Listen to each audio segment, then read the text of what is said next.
Hey guys, welcome back to Ask Amy.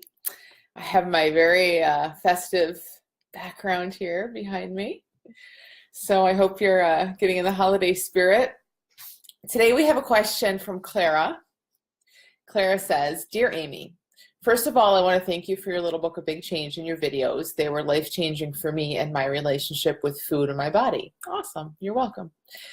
What I still find really hard is remembering all the insights I've had already when I'm around other people.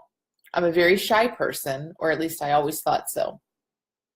When I'm calm and at home base, I can see that all these thoughts about other people not liking me or judging me about my weight or eating habits are not true. But when I am around them, my brain gets so busy and I can't relax, so I can't see the truth anymore. Then I feel even more anxious and stressed. Sorry that my English is not so good. I hope you understand. Thank you again for your wonderful work. So, Clara, first of all, your English is about as good as mine, so you're good there. So, I really like some of the stuff you're saying here. I can tell just from how you've written this and how you're wording certain things that you really have seen a lot. So, the first thing that just jumps out at me in your question is when you say I'm a very shy person, or at least I always thought so. That might sound to some people like just a way of saying it, but there's a bigger truth in here that's really huge to see. I'm a very shy person, or at least I always thought so. You aren't shy. I'm not shy. No one out there is a shy person. And it is that we always thought so.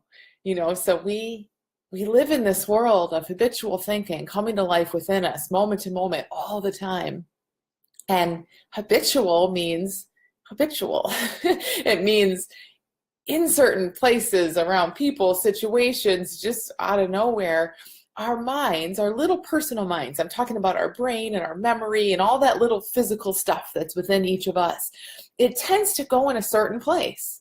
So, maybe yours does get busy, as you say. Obviously it does, because you're telling us it does. When you get around other people, your mind gets kind of busy and all these thoughts come in and you start to feel kind of anxious and shy and all of this stuff shows up. And that would look to anyone out there would look at that and say, "Ooh, I must be a shy person." That's the conclusion we draw. And that's a conclusion that's kind of deep and it's about us. It's personal, right? And the thing is, when we draw that conclusion, when it looks like, oh, I'm this kind of person, we really, really lock ourselves in. It's like we've just given ourselves that title and without even knowing it. Now, I really want you to see this in a deeper way. I don't even mean,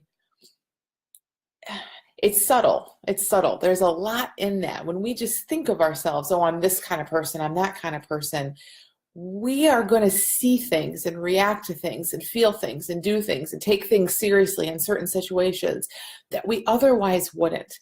That's why seeing the truth of how human beings operate, who we really are, seeing more about that does so much for us in all areas of life.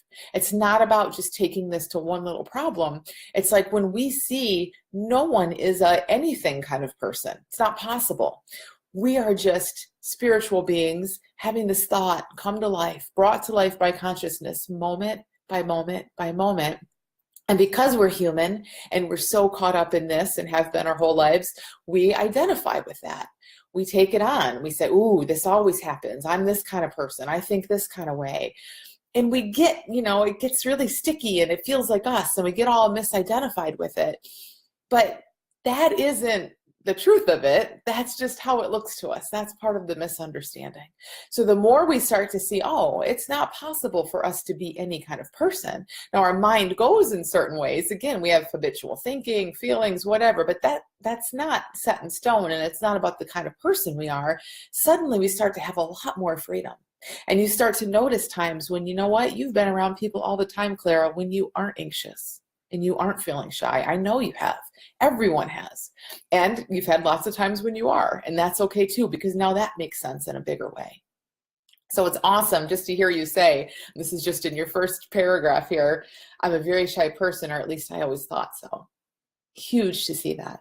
The more we can see that what we feel isn't personal and it isn't us, the more free we get in all areas of life. So think of some example that makes no sense to take personally. Like, let's say, I don't know, you have a car that stalls all the time when you drive up a hill. Okay, so your car tends to stall when you drive up hills.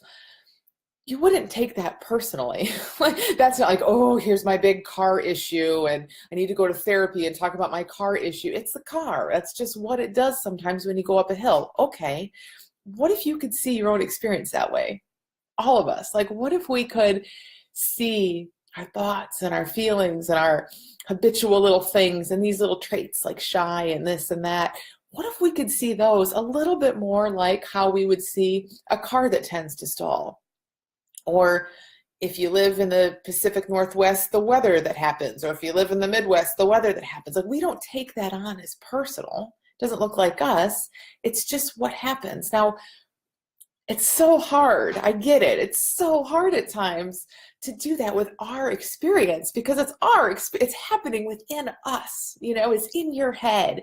It's brought to life within you. You have the emotions that come with it. You have the physical. It hijacks your body and it makes your body do crazy things. And we have this experience that is amazingly vivid and brought to life. And so, of course, it feels personal. It's happening in you. But again, just try this on. What if it isn't? What if it's less personal than you think? What if you're just the container for it? And stuff comes up, whether it's shy, anxious, happy, excited, awesome, whatever it might be, and that stuff isn't you. And there's that bit of like you can kind of stand back and see it playing out. Everything changes. That would change everything. What if we didn't judge our experience? Now, I'm not saying don't judge your experience, don't evaluate it. I'm just saying when we see it for what it is, like when you start to know there's a you in here that has nothing to do with what you're thinking or feeling or your little shy habit or any other habit or anything like that we might have, that's just psychology playing out. That's thought being brought to life.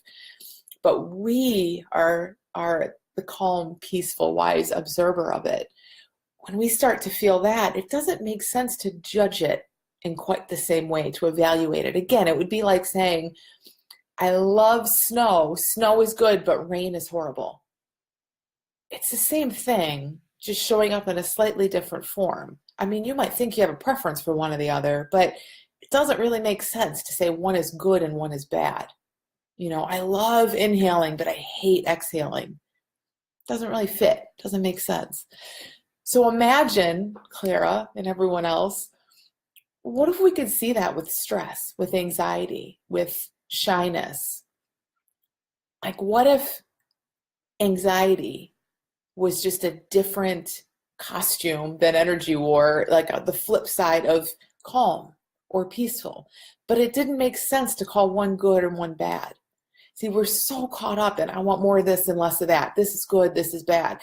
In part because it feels so personal, right? We think it's us. Well, it's not us. It's just life moving through us. So when we start to take that stance with it and we just consider, like, what if you could feel the same way about anxiety as you felt about relaxation? Like, oh, okay, there's that, and it's just moving. And you could just see it in a similar way. That'd be pretty cool, wouldn't it? I mean, you could really get a feel for how different that would be. What that would do for anxiety when it showed up. There'd be no resistance. There'd be no all this thinking about it. There'd be no efforts to change it and make it go away. It'd just be like, oh, there's that. Be pretty cool.